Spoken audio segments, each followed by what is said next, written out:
Hello बच्चों, how are you? Hopefully you all are fine. ਤਾਂ ਅੱਜ ਆਪਾਂ ਆਪਣੀ ਇਕਨੋਮਿਕਸ ਦਾ ਜਿਹੜਾ ਟੌਪਿਕ ਪੜ੍ਹਨ ਜਾ ਰਹੇ ਹਾਂ। ਫਸਟ ਆਫ ਆਲ ਤੁਹਾਨੂੰ ਮੈਂ ਦੱਸਣਾ ਚਾਹੂੰਗੀ ਕਿ ਜੋ ਆਪਾਂ ਪੜ੍ਹਨ ਜਾ ਰਹੇ ਹਾਂ ਉਹ ਹੈਗਾ ਇੰਡੀਅਨ ਇਕਨੋਮਿਕ ਡਿਵੈਲਪਮੈਂਟ। ਠੀਕ ਹੈ, ਇੰਡੀਅਨ ਇਕਨੋਮਿਕ ਡਿਵੈਲਪਮੈਂਟ ਦਾ ਕੀ ਮਤਲਬ ਹੈ? ਭਾਰਤੀ ਆਰਥਿਕ ਵਿਕਾਸ ਯਾਨੀ ਅਰਥ ਵਿਵਸਥਾ ਦਾ ਵਿਕਾਸ। ਹੁਣ ਤੁਹਾਨੂੰ ਸਭ ਨੂੰ ਪਤਾ ਕਿ ਜਿਹੜੀ ਆਪਣੀ ਇਕੋਨਮੀ ਹੈਗੀ ਆ ਨਾ, ਉਹਨੂੰ ਅਲੱਗ-ਅਲੱਗ ਫੇਜ਼ਿਸ ਦੇਖਣੇ ਪਏ ਆ। ਅਲੱਗ-ਅਲੱਗ ਫੇਜ਼ਿਸ ਦਾ ਭਾਵ ਹੈ ਬੇਟੇ ਕਿ ਜਦੋਂ ਅੰਗਰੇਜ਼ ਇੰਡੀਆ 'ਚ ਨਹੀਂ ਸੀ ਆਏ ਤਾਂ ਉਦੋਂ ਇੰਡੀਆ ਦੀ ਅਰਥ ਵਿਵਸਥਾ ਇੱਕ ਅਲੱਗ ਤਰ੍ਹਾਂ ਦੀ ਅਰਥ ਵਿਵਸਥਾ ਸੀ। ਜਦੋਂ ਅੰਗਰੇਜ਼ ਇੰਡੀਆ 'ਚ ਆਏ ਤਾਂ ਉਹਨਾਂ ਨੇ ਇੱਥੇ ਰਾਜ ਕੀਤਾ ਤਾਂ ਉਦੋਂ ਅਰਥ ਵਿਵਸਥਾ ਅਲੱਗ ਤਰ੍ਹਾਂ ਦੀ ਸੀ। ਅਤੇ ਜਦੋਂ 1947 ਦੇ ਵਿੱਚ ਜਦੋਂ ਅੰਗਰੇਜ਼ ਇੰਡੀਆ ਛੱਡ ਕੇ ਗਏ ਤਾਂ ਉਸ ਸਮੇਂ ਅਰਥ ਵਿਵਸਥਾ ਡਿਫਰੈਂਟ ਸੀ। ਲੇਕਿਨ ਜਿਹੜਾ ਸਾਡਾ ਸਿਲੇਬਸ ਹੈ ਨਾ, ਉਹਦੇ ਵਿੱਚ ਸਿਰਫ ਜਿਹੜਾ ਅਸੀਂ ਟੌਪਿਕ ਡਿਸਕਸ ਕਰਨਾ ਉਹ ਹੈਗਾ Indian economy on the Eve of independence. ਭਾਵ ਜਦੋਂ ਇੰਡੀਆ ਆਜ਼ਾਦ ਹੋਇਆ, ਜਦੋਂ ਅੰਗਰੇਜ਼ ਇੰਡੀਆ ਨੂੰ ਛੱਡ ਕੇ ਗਏ ਨੇ ਤਾਂ ਉਦੋਂ ਇੰਡੀਅਨ ਅਰਥ ਵਿਵਸਥਾ ਕਿਹੋ ਜਿਹੀ ਸੀ। ਤੁਹਾਨੂੰ ਸਭ ਨੂੰ ਪਤਾ ਬੇਟੇ ਕਿ 1757 ਦੇ ਵਿੱਚ, ਤੁਸੀਂ ਸਭ ਨੇ ਆਪਦੀ 10th ਤੱਕ ਦੀ ਸੋਸ਼ਲ ਸਟੱਡੀਜ਼ ਦੇ ਵਿੱਚ ਪੜ੍ਹਿਆ ਕਿ 1757 ਦੇ ਵਿੱਚ ਜਿਹੜੀ ਈਸਟ ਇੰਡੀਆ ਕੰਪਨੀ ਸੀ ਉਹ ਭਾਰਤ ਵਿੱਚ ਵਪਾਰ ਕਰਨ ਦੇ ਉਦੇਸ਼ ਨਾਲ ਆਈ ਸੀ, ਹੈ ਨਾ। ਤਾਂ ਵਪਾਰ ਕਰਨ ਦੇ ਉਦੇਸ਼ ਨਾਲ ਆਏ ਸੀ, ਲੇਕਿਨ ਹੌਲੀ ਹੌਲੀ ਉਹਨਾਂ ਨੇ ਸਾਡੇ 'ਤੇ ਸ਼ਾਸਨ ਕਰਨਾ ਸ਼ੁਰੂ ਕਰ ਦਿੱਤਾ ਅਤੇ ਸਾਡੇ 'ਤੇ ਉਹਨਾਂ ਨੇ 1757 ਤੋਂ ਲੈ ਕੇ 1947 ਤੱਕ ਸਾਡੇ 'ਤੇ ਰਾਜ ਕੀਤਾ, ਲਗਭਗ 190 ਸਾਲ ਤੱਕ, ਜਿਹਦੇ ਵਿੱਚ ਪਹਿਲਾਂ ਈਸਟ ਇੰਡੀਆ ਕੰਪਨੀ ਅਤੇ ਫਿਰ ਜਿਹੜਾ ਰਾਜ ਕੀਤਾ ਉਹ ਸਿੱਧਾ ਜਿਹੜੀ ਇੰਗਲੈਂਡ ਦੀ ਸਰਕਾਰ ਸੀ ਉਹਨੇ ਕੀਤਾ, ਆਪਣੇ 'ਤੇ ਰਾਜ ਸ਼ਾਸਨ ਕੀਤਾ। ਤਾਂ ਇਹਨਾਂ 190 ਸਾਲਾਂ ਦੇ ਵਿੱਚ ਜਿਹੜੀ ਸਾਡੀ ਅਰਥ ਵਿਵਸਥਾ ਸੀ ਨਾ, ਉਹਦੇ ਵਿੱਚ ਬਹੁਤ ਸਾਰੀਆਂ ਚੇਂਜਿਸ ਆਈਆਂ ਬੇਟੇ। ਇਕੋਨਮੀ ਬਹੁਤ ਜ਼ਿਆਦਾ ਚੇਂਜ ਹੋਈ। ਅੰਗਰੇਜ਼ਾਂ ਦੇ ਆਉਣ ਤੋਂ ਪਹਿਲਾਂ ਜਿਹੜਾ ਸਿਸਟਮ ਸੀ ਉਹ ਸੀ ਬਾਰਟਰ ਸਿਸਟਮ, ਯਾਨੀ ਵਸਤੂ ਵਟਾਂਦਰਾ ਪ੍ਰਣਾਲੀ ਵਾਲਾ। ਚੀਜ਼ਾਂ ਦੇ ਨਾਲ ਚੀਜ਼ਾਂ ਦਾ ਲੈਣ ਦੇਣ ਹੋ ਜਾਂਦਾ ਸੀਗਾ। ਅਤੇ ਸਾਡੀ ਜਿਹੜੀ ਅਰਥ ਵਿਵਸਥਾ ਸੀਗੀ ਉਹ ਡਿਸਇੰਟੈਗਰੇਟਡ ਜੀ ਸੀ, ਵੰਡੀ ਹੋਈ ਸੀ, ਛੋਟੀ ਛੋਟੀਆਂ ਰਿਆਸਤਾਂ ਸੀ ਸਾਡੇ ਦੇਸ਼ ਦੇ ਵਿੱਚ, ਸਾਡੇ ਮੁਲਕ ਦੇ ਵਿੱਚ। ਲੇਕਿਨ ਜਦੋਂ ਅੰਗਰੇਜ਼ ਆਏ ਹੈਗੇ ਨੇ ਤਾਂ ਉਹਨਾਂ ਨੇ ਅਰਥ ਵਿਵਸਥਾ ਨੂੰ ਆਪਦੇ ਅਕੋਰਡਿੰਗਲੀ ਡਿਵੈਲਪ ਕੀਤਾ, ਜਾਂ ਜੋ ਵੀ ਤੁਸੀਂ ਕਹਿ ਸਕਦੇ ਹੋ ਚੇਂਜਿਸ ਕੀਤੀਆਂ ਆਪਦੇ ਫਾਇਦੇ ਲਈ, ਜੋ ਕੁਛ ਵੀ ਉਹਨਾਂ ਨੇ ਕੀਤਾ। ਅਤੇ ਜਦੋਂ ਉਹ ਗਏ ਨੇ, ਮਤਲਬ ਜਿੰਨੀ ਦੇਰ ਉਹ ਰਹੇ, ਉਹਨਾਂ ਨੇ ਇੰਡੀਆ ਦੇ ਹਰੇਕ ਸੋਰਸ ਨੂੰ, ਚਾਹੇ ਉਹ ਨੈਚੁਰਲ ਸੋਰਸਿਸ ਸੀ, ਚਾਹੇ ਉਹ ਮੈਨ ਪਾਵਰ ਸੋਰਸਿਸ ਸੀ, ਉਹਨਾਂ ਸਾਰਿਆਂ ਨੂੰ ਉਹਨਾਂ ਨੇ ਕਿਵੇਂ ਯੂਜ਼ ਕੀਤਾ? ਆਪਦੇ ਫਾਇਦੇ ਲਈ ਯੂਜ਼ ਕੀਤਾ। ਆਪਾਂ ਇੱਕ ਵਰਡ ਯੂਜ਼ ਕਰ ਸਕਦੇ ਹਾਂ ਕਿ ਉਹਨਾਂ ਨੇ ਸਾਡੀ ਐਕਸਪਲੋਇਟੇਸ਼ਨ ਕੀਤੀ, ਯਾਨੀ ਸ਼ੋਸ਼ਣ ਕੀਤਾ। ਸਾਡੇ ਕੁਦਰਤੀ ਸੋਮਿਆਂ ਦਾ ਵੀ ਸ਼ੋਸ਼ਣ ਕੀਤਾ ਅਤੇ ਸਾਡੇ ਜਿਹੜੀ ਮੈਨ ਪਾਵਰ ਸੀ ਨਾ, ਉਹਦਾ ਵੀ ਸ਼ੋਸ਼ਣ ਕੀਤਾ। ਤਾਂ ਇਸ ਪੂਰੇ ਆਪਾਂ ਟੌਪਿਕ ਦੇ ਵਿੱਚ, ਲੈਸਨ ਦੇ ਵਿੱਚ, ਜਿਹਦਾ ਨਾਮ ਹੈ Indian economy on the Eve of independence, ਕਿ ਜਦੋਂ ਭਾਰਤ ਆਜ਼ਾਦ ਹੋਇਆ ਹੈ, ਆਜ਼ਾਦੀ ਮਿਲੀ ਹੈ ਸਾਨੂੰ, ਉਸ ਸਮੇਂ ਸਾਡੀ ਅਰਥ ਵਿਵਸਥਾ ਕਿਹੋ ਜਿਹੀ ਸੀ। ਭਾਵ ਕਿ ਚੰਗੀ ਅਰਥ ਵਿਵਸਥਾ ਸੀ ਉਸ ਸਮੇਂ ਜਾਂ ਮਾੜੀ ਅਰਥ ਵਿਵਸਥਾ ਸੀ ਉਸ ਸਮੇਂ। ਕਿ ਅੰਗਰੇਜ਼ਾਂ ਨੇ ਕੁਛ ਚੰਗਾ ਕੀਤਾ ਜਾਂ ਅੰਗਰੇਜ਼ਾਂ ਨੇ ਕੁਛ ਮਾੜਾ ਕੀਤਾ? ਜੇ ਚੰਗਾ ਕੀਤਾ ਤਾਂ ਉਹ ਕੀ ਸੀ, ਜੇ ਮਾੜਾ ਕੀਤਾ ਤਾਂ ਫਿਰ ਉਹ ਕੀ ਸੀ। ਤਾਂ ਚਲੋ ਫਿਰ ਆਪਾਂ ਹੁਣ ਟੌਪਿਕ ਨੂੰ ਪੜ੍ਹਦੇ ਹਾਂ। ਹਾਂਜੀ ਬੇਟੇ, ਤਾਂ ਹੁਣ ਮੈਂ ਤੁਹਾਨੂੰ ਕਿਹਾ ਕਿ ਅੰਗਰੇਜ਼ਾਂ ਨੇ 190 ਸਾਲ ਤੱਕ ਸਾਡੇ 'ਤੇ ਰਾਜ ਕੀਤਾ, ਠੀਕ ਹੈ। ਅਤੇ ਅਸੀਂ ਜਿਹੜੀ ਆਜ਼ਾਦੀ ਹੈਗੀ ਹੈ ਕੋਈ ਸੌਖੀ ਪ੍ਰਾਪਤ ਨਹੀਂ ਕੀਤੀ, ਬਹੁਤ ਸਾਰੀਆਂ ਕੁਰਬਾਨੀਆਂ ਕੀਤੀਆਂ ਨੇ। ਅਤੇ ਉਸ ਤੋਂ ਬਾਅਦ ਸਾਨੂੰ 1947 ਦੇ ਵਿੱਚ ਇੰਡੀਪੈਂਡੈਂਸ ਮਿਲੀ ਹੈਗੀ ਆ, ਫਰੀਡਮ ਮਿਲੀ ਆ। ਤਾਂ ਉਸ ਤੋਂ ਬਾਅਦ ਜਦੋਂ ਅੰਗਰੇਜ਼ ਗਏ ਨੇ ਤਾਂ ਕੀ ਇਫੈਕਟਸ ਮਿਲੇ, ਕੀ ਪਏ ਇਫੈਕਟ ਸਾਡੀ ਅਰਥ ਵਿਵਸਥਾ ਦੇ ਉੱਪਰ? ਸਭ ਤੋਂ ਪਹਿਲੀ ਗੱਲ ਇਹ ਹੋਈ ਕਿ ਸਾਡਾ ਰਾਜਨੀਤਿਕ ਏਕੀਕਰਨ ਹੋ ਗਿਆ। ਮਤਲਬ ਕਿ ਉਦੋਂ ਜਦੋਂ ਭਾਰਤ ਛੋਟੀ ਛੋਟੀਆਂ ਰਿਆਸਤਾਂ 'ਚ ਵੰਡਿਆ ਹੋਇਆ ਸੀ ਨਾ, ਤਾਂ ਉਹ ਸਾਨੂੰ ਇੱਕ ਇੰਟੀਗ੍ਰੇਸ਼ਨ ਜਿਹੜੀ ਆ ਉਦੋਂ ਮਿਲ ਗਈ। ਇਸ ਤਰੀਕੇ ਦੇ ਨਾਲ ਹੀ ਸਾਨੂੰ ਲਾਅ ਐਂਡ ਆਰਡਰ ਸਿਸਟਮ ਮਿਲਿਆ। ਇਸ ਦੇ ਨਾਲ ਹੀ ਸਾਨੂੰ ਜਿਹੜੀ ਐਜੂਕੇਸ਼ਨ, ਜਿਹੜਾ ਸਾਡਾ ਸਿਸਟਮ ਸੀਗਾ, ਉਹਦੇ ਚੇਂਜਿਸ ਆਈਆਂ। ਜਿਵੇਂ ਹੁਣ ਇੰਗਲਿਸ਼ ਜਿਹੜੀ ਹੈਗੀ ਆ ਉਦੋਂ ਹੀ ਤਾਂ ਇਨਕਲੂਡ ਹੋਈ ਨਾ ਸਾਡੀ ਐਜੂਕੇਸ਼ਨ ਦੇ ਵਿੱਚ। ਉਸ ਸਮੇਂ ਸਤੀ ਪ੍ਰਥਾ ਵਰਗੀ ਇੱਕ ਮਾੜੀ ਜਿਹੜਾ ਰਿਵਾਜ਼ ਸੀ ਚੱਲਦਾ ਸੀਗਾ। ਸਤੀ ਪ੍ਰਥਾ ਦਾ ਭਾਵ ਸੀਗਾ ਕਿ ਜਦੋਂ ਕਿਸੇ ਲੇਡੀ ਦੇ ਹਸਬੈਂਡ ਦੀ ਡੈਥ ਹੋ ਜਾਂਦੀ ਸੀ ਤਾਂ ਉਹਨੂੰ ਵੀ ਨਾਲ ਹੀ ਉਹਦੀ ਚਿਖਾ ਦੇ ਵਿੱਚ ਜਲਾ ਦਿੱਤਾ ਜਾਂਦਾ ਸੀ। ਇਸ ਤਰੀਕੇ ਦੇ ਨਾਲ ਹੀ ਚਾਈਲਡ ਮੈਰਿਜ ਸੀ ਉਸ ਸਮੇਂ, ਬਾਲ ਵਿਵਾਹ ਸੀ, ਉਹ ਸਾਰੀਆਂ ਕੁਰੀਤੀਆਂ ਜਿਹੜੀਆਂ ਸੀ ਨਾ ਉਹ ਸਾਰੀਆਂ ਬੰਦ ਹੋ ਗਈਆਂ। ਪਹਿਲੀ ਗੱਲ ਤਾਂ ਸੋਸ਼ਲੀ ਜਿਹੜੀ ਸੀ ਇਹ ਚੇਂਜਿਸ ਆਈਆਂ ਸੀਗੀਆਂ।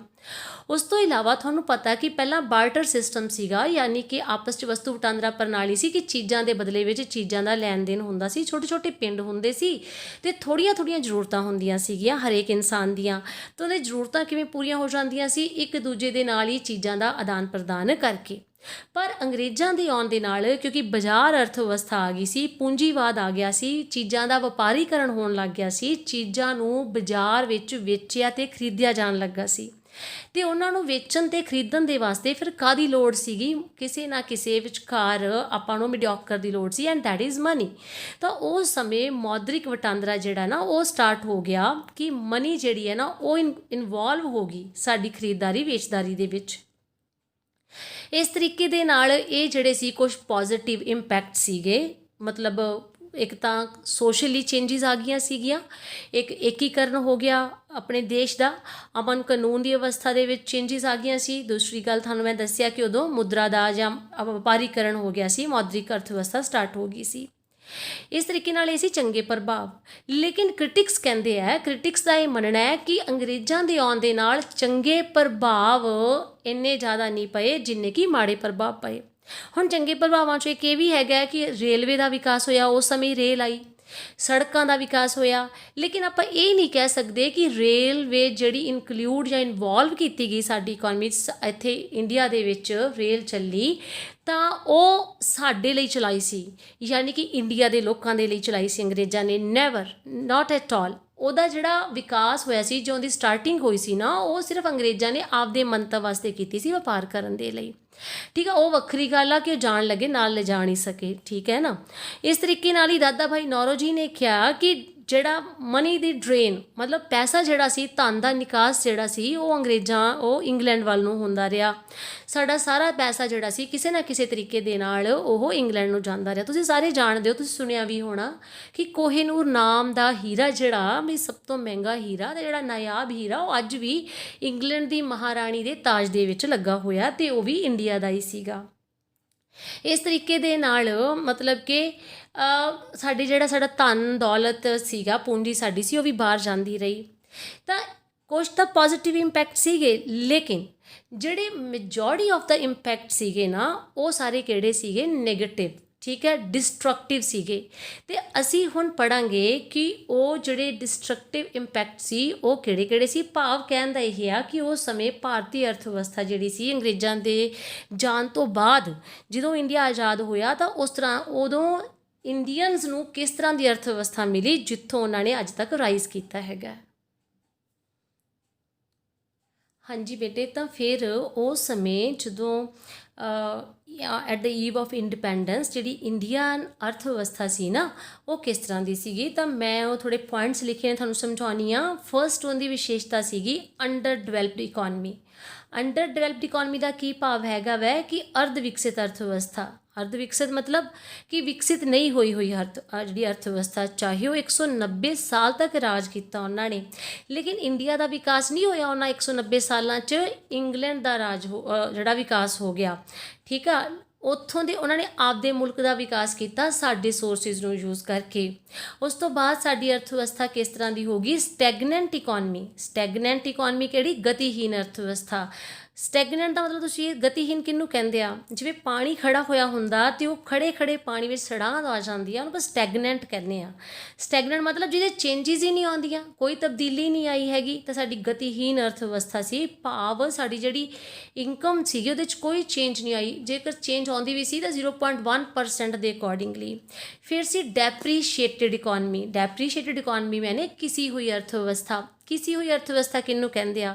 ਤੁਸੀਂ ਸੁਣਿਆ, ਕੋਈ ਮਸ਼ੀਨ ਆ, ਆਪਾਂ ਉਹਨੂੰ ਕੰਟੀਨਿਊਸਲੀ ਯੂਜ਼ ਕਰਦੇ ਰਹਿੰਦੇ ਹਾਂ, ਲੇਕਿਨ ਉਹਦੀ ਮੇਨਟੇਨੈਂਸ ਨਹੀਂ ਕਰਦੇ ਹੈਗੇ। ਉਹਦੇ 'ਚ ਜਿਹੜੀ ਉਹਨੂੰ ਲੋੜ ਹੈ ਕਿਸੇ ਚੀਜ਼ ਦੀ, ਉਹਦੀ ਮੇਨਟੇਨੈਂਸ ਦੀ, ਉਹਨੂੰ ਚੇਂਜ ਕਰਾਉਣ ਦੀ, ਕੋਈ ਤੇਲ ਦੇਣ ਦੀ, ਆਪਾਂ ਨਹੀਂ ਦਿੰਦੇ, ਤਾਂ ਹੌਲੀ ਹੌਲੀ ਉਹ ਘਸ ਜਾਂਦੀ ਆ। ਉਸੇ ਤਰੀਕੇ ਨਾਲ ਵੀ ਜਿਹੜੀ ਸਾਡੀ ਇਕੋਨਮੀ ਸੀਗੀ, ਉਸ ਇਕੋਨਮੀ ਦੀ ਵੀ ਲਗਾਤਾਰ ਯੂਜ਼ ਹੁੰਦੀ ਰਹੀ, ਸ਼ੋਸ਼ਣ ਹੁੰਦਾ ਰਿਹਾ, ਲੇਕਿਨ ਉਹਦੇ ਵਿੱਚ ਇੰਪਰੂਵਮੈਂਟ ਵਾਸਤੇ ਕੁਛ ਨਹੀਂ ਕੀਤਾ ਗਿਆ, ਤਾਂ ਉਹ ਇੱਕ ਡੈਪਰੀਸ਼ੀਏਟਡ ਇਕੋਨਮੀ ਬਣ ਗਈ ਸਾਡੀ।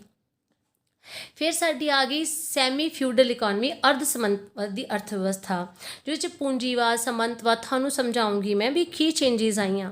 ਫਿਰ ਡਿਸਇੰਟੈਗਰੇਟਡ ਇਕੋਨਮੀ, ਖੰਡਿਤ ਅਰਥ ਵਿਵਸਥਾ, खंडित तो बहुत सिंपल तुसीं समझ सकते हो। तुहानूं पता कि जदों इंडिया आज़ाद होया तो उदों इंडिया ते पाकिस्तान दो हिस्से वंडे गए सी ना, तो तुहानूं पता कि उदों किन्ना ज़्यादा बुरा हाल होया सीगा कि कुछ जिहड़े इस तरह प्रॉब्लम ये आई सी, उन्होंने वंड इस तरह कीती सीगी कि जेकर सपोज चीज़ नूं उगाउण वाले खेत इंडिया च है तो उस चीज़ तो जो बनदा वो कारखाने पाकिस्तान दे विच सीगे। तो इस तरीके नाल सारी उम्र जिहड़े सी एक दूजे ते डिपेंडेंसी रहनी सी, तो इस तरह की एक खंडित अर्थ व्यवस्था करती।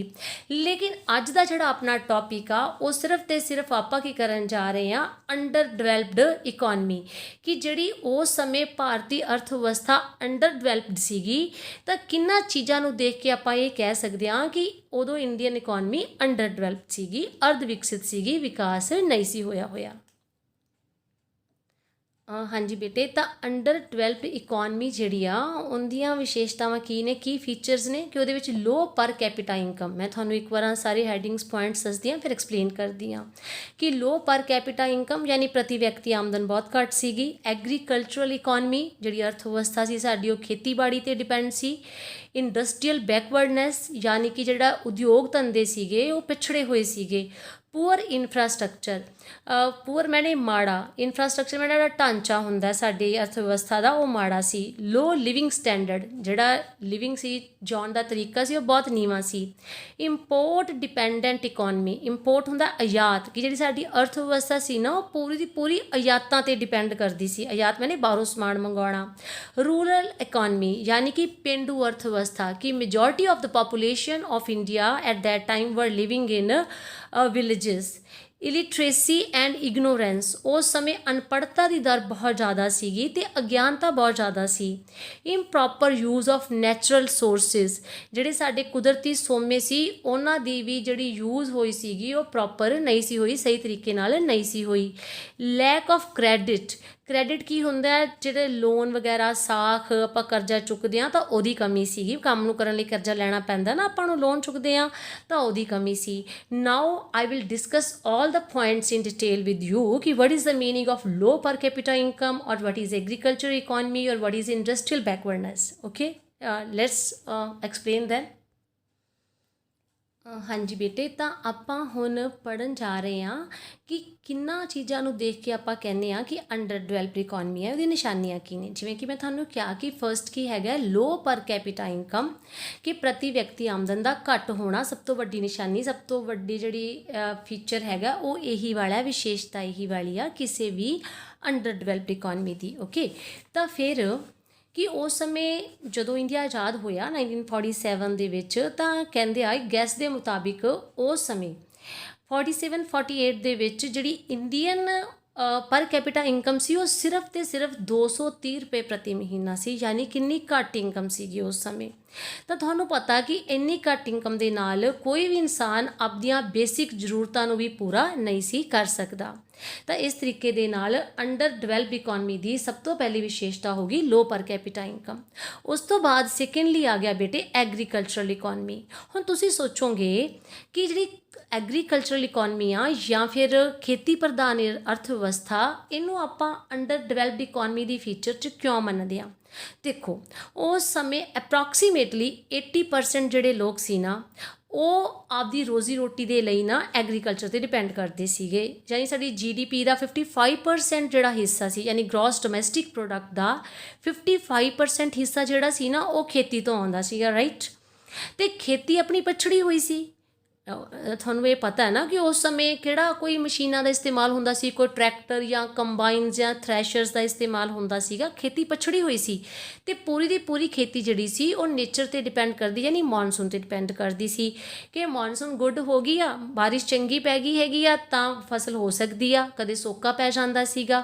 ਤਾਂ ਮਤਲਬ ਬੜੀ ਅਨਸਰਟਨਟੀ ਹੁੰਦੀ ਆ ਰਾਜੇ ਐਗਰੀਕਲਚਰਲ ਫੀਲਡ ਦੇ ਵਿੱਚ। ਯੂ ਆਰ ਨਾਟ ਸਰਟਨ ਕਿ how much income you are going to earn from that particular thing, कि तुसीं काम कर रहे हो थानू तो किन्ने पैसे या किन्नी इनकम मिलन जा रही है, क्योंकि यू आर नॉट सर्टन।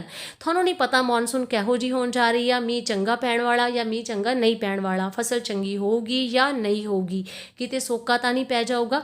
तो इस करके ਉਸ ਸਮੇਂ ਇੱਕ ਤਾਂ ਖੇਤੀ ਜਿਹੜੀ ਸੀ ਪਛੜੀ ਹੋਈ ਸੀ, ਮਸ਼ੀਨਾਂ ਦਾ ਇਸਤੇਮਾਲ ਨਹੀਂ ਸੀ ਹੁੰਦਾ, ਮੋਸਟ ਪ੍ਰੋਬੈਬਲੀ 80% ਪਾਪੂਲੇਸ਼ਨ ਖੇਤੀ ਵਿੱਚ ਲੱਗੀ ਹੋਈ ਸੀ ਅਤੇ ਅਨਸਰਟਨਟੀ ਹੋਣ ਕਰਕੇ ਲੋਕਾਂ ਕੋਲੇ ਐਗਰੀਕਲਚਰ ਤੋਂ ਸਹੀ ਤਰੀਕੇ ਦੀ ਇਨਕਮ ਨਹੀਂ ਸੀ ਹੁੰਦੀ।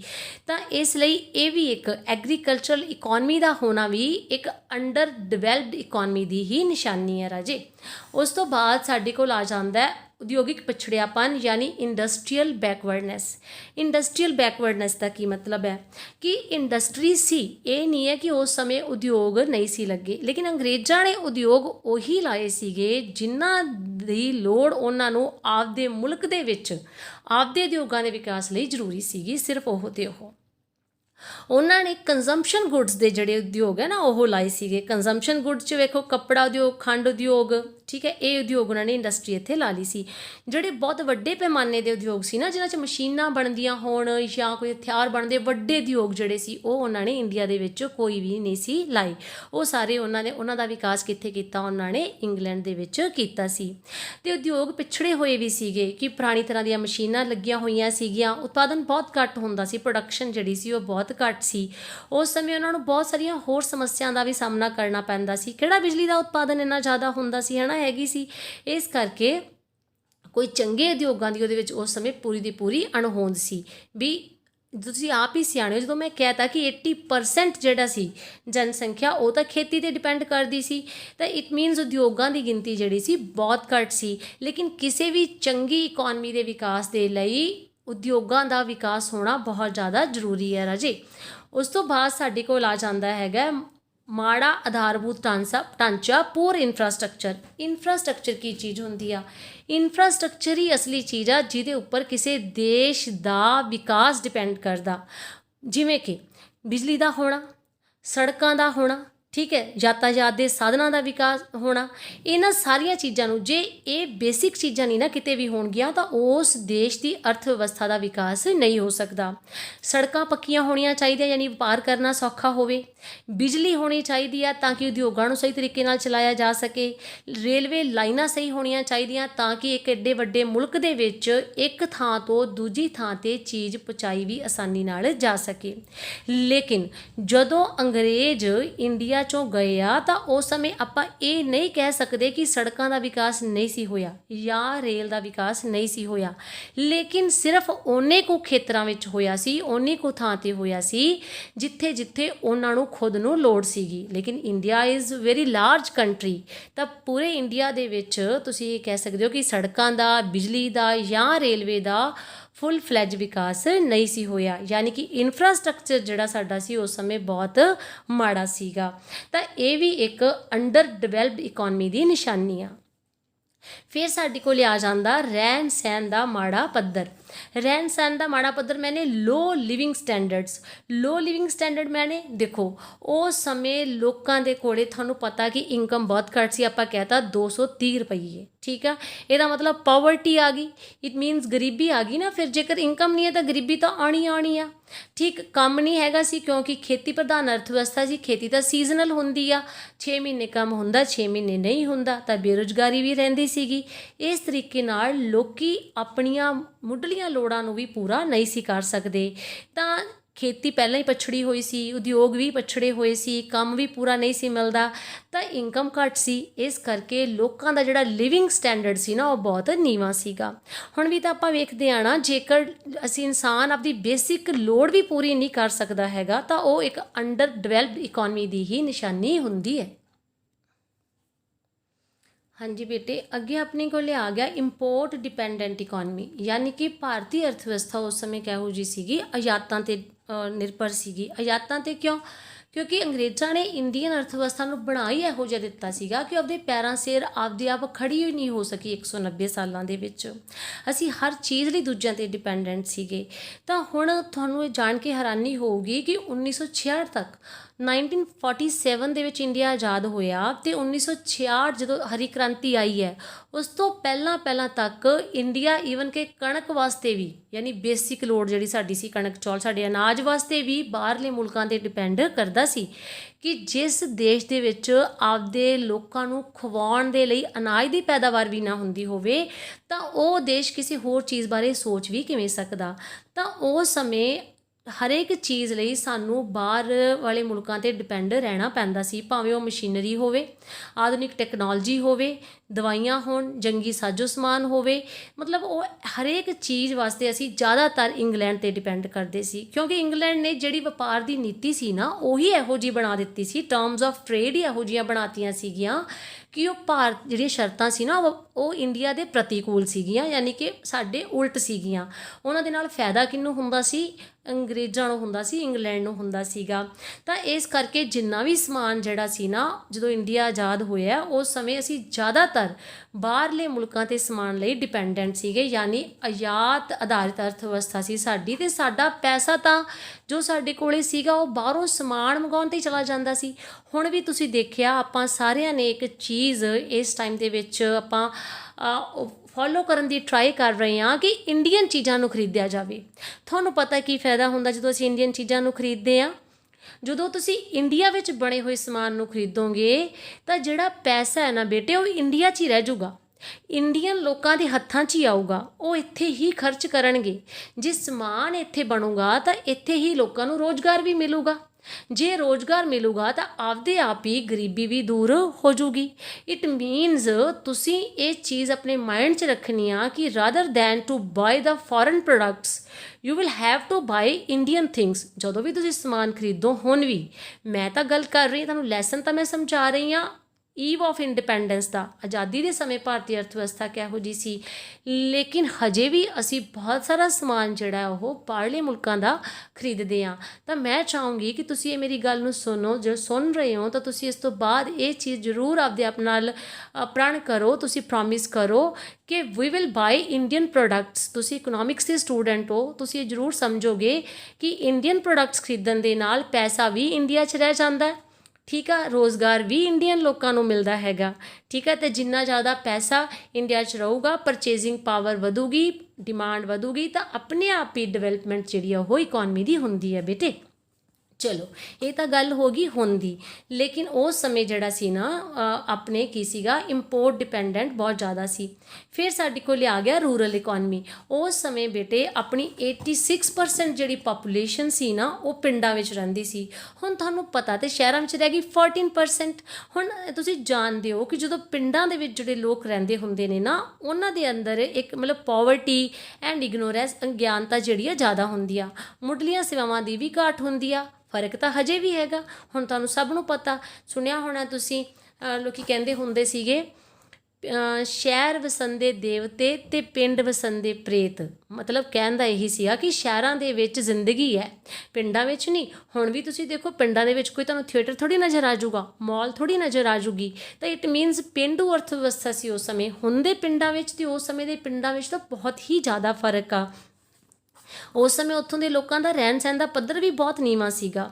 ਤਾਂ ਆਪਾਂ ਇਹਨਾਂ ਸਾਰੀ ਚੀਜ਼ਾਂ ਤੋਂ ਇਹ ਸਿੱਟਾ ਕੱਢ ਸਕਦੇ ਹਾਂ ਕਿ ਉਹ ਸਾਡੀ ਪੇਂਡੂ ਅਰਥ ਵਿਵਸਥਾ ਹੁੰਦੀ ਆ, ਉਹ ਵੀ ਇੱਕ ਅੰਡਰ ਡਿਵੈਲਪਡ ਇਕੋਨਮੀ ਦੀ ਹੀ ਪਹਿਚਾਣ ਹੁੰਦੀ ਆ, ਵਿਸ਼ੇਸ਼ਤਾ ਹੁੰਦੀ ਆ।